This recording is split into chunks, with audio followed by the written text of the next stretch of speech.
그 강원도 역세권에 들어설 아파트 이름이 서울원 아이파크입니다. 만약에 완판이 돼버리게 되면 청약시장 분위기 과열이네요. 정부는 생각할 거고요. 올해 가장 중요한 이슈이고 가장 중요한 상징성의 사건 아닐까. 조금 주제를 돌려서요. 현재 핫할 개발지거든요. 어디에? 광운대 역세권 얘기해봐야 될 것 같습니다. 그렇죠. 예, 서울시에서도 주목하고 있습니다. 대강북 시대라고 대강북 시대. 이름도 지었고요. 서울시에서 그 중에서도 가장 주목받고 있는 사업이 지금 광운대 역세권 사업인데요. 일단 광운대가 좋은 이유가 우리 교통망이 이제 GTX-C가 예정이 되어 있어요. 2030년 정도 되면 GTX-C가 개통이 되는데 삼성역까지 뭐 9분 정도? 9분이면 사실 송파에서 삼성역 가는 것보다 더 빠를 수도 있습니다. 굉장히 좋은 교통망에 이제 체계적인 광운대 역세권 개발을 하게 되는데 15만 제곱미터 이상 되는 부지에다가 이제 개발을 합니다. 5성급 호텔도 들어오고 주거 뭐 아파트도 생기게 되고 여러 가지 개발 사업인데 강북의 단점이 뭐냐면 저는 두 가지로 봐요. 하나는 교통. 사실 교통망 굉장히 좀 불편하잖아요. 7호선 있잖아요. 7호선 있어도 7호선 하나 또 뭐 4호선도 다니긴 합니다만 노원구 쪽에 가보면 가장 많은 불만이 교통. 첫 번째, 아무리 7호선 타도 하나로 좀 부족하다. 시간도 오래 걸린다는 게 불만이고, 두 번째는 그 업무지구라든지 어떤 상업시설이 절대적으로 부족합니다. 결국에는 타고 강남으로 내려오든지 아니면 광화문 쪽으로 가야 되는데 이게 이 두 가지 핸디캡이 있는데 저는 광운대 역세권 개발이 두 가지를 좀 잡고 있는 것이 아닌가. 그쪽 지역에 5성급 호텔이라든지 여러 가지 대표할 만한 뭐 코엑스 정도는 될지는 모르겠으나 그런 시설들이 하나는 들어와야 돼요. 이분들이 굳이 강남으로 넘어와서 아니면 건대 입구역에서 놀 이유가 없거든요. 그 지역에서 놀아야 되는데 저는 강운대가 그 중심이 되지 않을까 하는 생각이 들고 GTX-C까지 연결이 되면 명실상부한 이제 노원구가 강북의 또 중심이 되는 그런 시대가 오지 않을까. 저는 개인적으로 굉장히 큰 기대를 가지고 있습니다. 그 강원도 역세권에 들어설 아파트 이름이 서울원 아이파크입니다. 예, 네. 이제 방송 나갈 쯤에 분양 얘기가 나올 건데요. 분양가가 평당 4,300만 원으로 책정됐습니다. 국민평수 기준, 8사 기준 14억이라는 이야기인데요. 비싸다고 생각하시나요?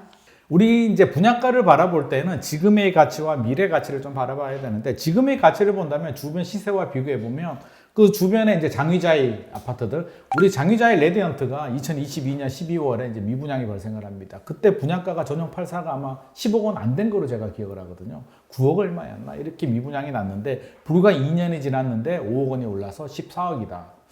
사실 부담스럽죠. 주변에 그 자이 아파트 뭐 이렇게 시세 확인해 봐도 아직 14억이 넘지는 않거든요. 그래서 지금 가격에서 본다면 저는 좀 다소 약간 부담스러운 가격에 한번 베팅을 했다는 생각이 드는데 또 반대로 생각해 보면 제가 만약에 시행사다, 시공사 입장에서 생각해 본다면 또 이 정도 베팅은 또 해볼 만하지 않을까. 왜냐하면 광운대 역세권의 미래 가치에 아마 베팅을 한 것 같고 지금 분위기가 좀 안 좋아요. 안 좋은데 이게 지금 자칫 청약시장이 약간 좀 죽어있죠. 예. 트럼프까지 되고 불확실성 커지고 단기급등의 필요감에 대출 규제 사람들이 자 우리가 분양을 바라볼 때는 분양을 받으면 3년 후에 입주하죠. 입주하고 나면 바로 파나요? 일반적으로 한 7년 정도 보유하거든요. 평균 아파트는. 그러면 10년 후에 부동산 시장을 보고 청약 결정을 해야 되는데 사람들은 지금 분위기에 많이 사실 좀 흔들려요. 그래서 이게 7, 8월에 분양을 했으면 저는 아마 완판될 가능성도 충분히 있었을 것 같은데 지금 분위기에는 사실 완판 좀 힘들지 않을까. 부담스러운 분위기고 10년 후를 생각해 본다면 뭐 역세권 개발이 되고 GTX-C가 생기고 또 브랜드 가치가 있기 때문에 이상의 가치는 저는 충분히 한다. 근데 지금 분위기에서는 저는 완판되기는 사실 좀 부담스럽다. 살짝 좀 내려줬으면 더 좋지 않았을까 하는 생각을 좀 가지고 있습니다. 아쉬움이 1억만 아쉬움이 있죠. 이 가격이 시장에 먹히면 사실 주변에 영향을 많이 미칠 것이고 이 가격이 시장에 안 먹혔다라고 하면 이제 또 이거 그러니까 굉장히 시장의 시그널로 보고 있단 말이에요. 상징성이 있어요. 상징성. 예, 밑에 청량리는 사람들이 다 수긍을 했어요. 아, 청량리니까. 이게 상징성이 있어요. 상징성이 있는데 우리 2022년 12월로 가볼까요? 앞서서 장위자이도 있었고 그때 그 유명한 올림픽파크 포레온이 예, 미계약 났습니다. 했는데 예, 미계약이 나니까 어떻게 됐나요? 분위기가 투자자분들은 예, 몰려가죠. 야, 예. 이게 미계약이 나면 어떻게 되는 거야? 라고 해서 투자 심리가 급격하게 위축이 되면서 집값이 떨어지게 되고 정부가 규제를 다 풀어줬죠. 맞습니다. 굉장히 상징성이 있는 사건이었는데 저는 이번에도 이제 굉장히 큰 상징성이 있는 사건이다. 이게 의외로요. 만약에, 이게 만약입니다. 만약에 완판이 돼버리게 되면 정부는 어떻게 생각하냐면 야, 청약시장 분위기 과열이네. 이거 이 고분양가도 먹히게 되면 난리가 났다라고 정부는 생각할 거고요. 시장의 수요자들도 마찬가지입니다. 지금 약간 고민에 빠졌잖아요. 야, 그래도 청량리보다도 북쪽인데 완판이 났다? 야, 이거 빨리 다른 것도 분양을 받아야 돼. 청약시장이 과열, 오버슈팅이 되게 되고 아마 정부도 규제가 들어오고 여러 가지 부작용들이 생길 수가 있습니다. 하지만 반대로 계약률이 뭐 70%, 80% 정도 되면 뉴스에 나올 것 같지도 않고요. 최악의 경우 50%나 그 이하로 나왔다 그러면 야, 큰일 났네? 완전히 얼어붙었네? 그래도 아이파크에 광운대 역세권에 GTX가 들어오는 광운대 역세권 개발 사업이 있음에도 불구하고 이렇게 얼어붙었다는 거야. 투자 심리가 아마 더 많이 위축이 될 겁니다. 그러면 청약시장? 다른 단지들은 아마 아이파크가 문제가 아니라 다른 분양 단지들이나 분양 예정 단지들은 아마 고민이 야, 어떡하지? 우리는 어떻게 해야 돼? 라는 굉장히 멘붕, 패닉에 빠질 것 같고요. 그러면 정부 입장에서도 야, 이거 큰일 났다. 계속 대출 규제를 해서는 안 되겠구나라는 생각을 또 가질 수도 있습니다. 그래서 저는 이게 부동산 시장에서 아마 올해 2024년 얼마 남지는 않았는데 올해 가장 중요한 이슈이고 가장 중요한 상징성의 사건 아닐까. 이 결과를 저도 예의주시하고 있고 완판이 돼도 사실 굉장한 파급력이 있을 것 같고 향후 부동산 시장의 흐름을 가늠하는 가늠자 역할을 좀 할 것 같습니다. 방송일 기준 오늘이 1순위 청약하는 날이에요. 그래서 아마 이제 며칠 뒤에 결과가 발표가 될 건데요. 당첨되시는 분들은 축하드리고요. 탈락하신 분들은 또 어디를 봐야 되나 하고 고민하실 거예요. 다음 청약 물량 뭐뭐 남아 있을까요? 내년도 청약 시장 알짜 분양 물량을 좀 살펴보게 되면 우리 서울원 아이파크 인근이죠. 월계동의 중흥 S클래스 재개발 물량이 나옵니다. 355세대 중에 133세대 일반 분양이 나오는데 여기 석계역 주변에 그 푸르지오 라디우스 바로 옆에 있거든요. 입지 좋습니다. 그리고 북가자 6구역, 서북쪽이죠. 북가자 6구역이 드디어 나옵니다. DL, 대림이죠. DL이 또 재개발을 하기 때문에 이런 물량들 관심 가져도 좋겠고 강남 쪽에 우리 분양가 상한제 적용되잖아요. 로또. 내년에도 로또는 이어집니다. 내년에 청담 르에 야, 이름만 들어도 설렙니다. 예. 설레죠. 네. 왠지 손이 갑자기 빨리 청약을 해야 될 것 같아요. 강변 지나가면 보입니다만. 예. 아, 보여요. 진주 네, 아파트 빨리 재건축안 나오고 빨리 했으면 좋겠다라는 네. 생각이 들고 방배 포레스트자의 방배 13구역 물량들도 나오고요. 이거 또 하나 또 가슴 설레이는 것도 있어요. 또 있어요? 반포주공 1단지 1, 2, 4주구 DH 클래스 이게 내년에 계획이 되어 있거든요. 커뮤니티 정말 가보고 싶어요. 예. 진짜 저는 이거 구경 가고 싶거든요. 얼마 전에 50몇 평 물량이요. 시세 80억에 나와서 매물 나왔었어요. 80억에 네, 50평대 분양 예정분.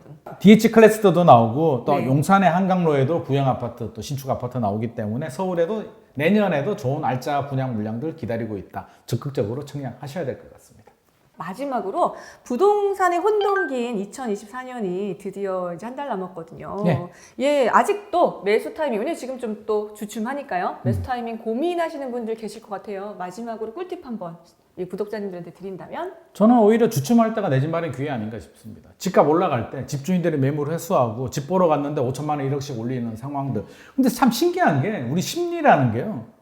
이렇게 좋은 타이밍일 때는 또 안 사요. 더 떨어지지 않을까? 일단 관망해야지. 관망하다가 집값 올라갈 때 되면 너도 나도 집주인들이 올리는 호가를 따라갑니다.